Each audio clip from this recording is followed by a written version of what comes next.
Canım iste canım bile sana kurban yar. Yıldızlar yerinde güzel bırak dursun yar. Saçlarımı ellerinle okşa yeter yar. Gönlüm senden bir şey ister, nasıl desem yar.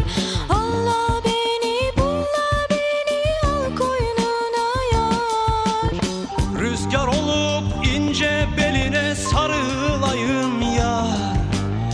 Çimen olup ayağına serileyim yar.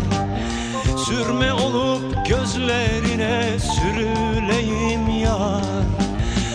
Canım iste canım bile sana kurban yar. Allah beni bulla beni al koynuna yar. Gözüm senden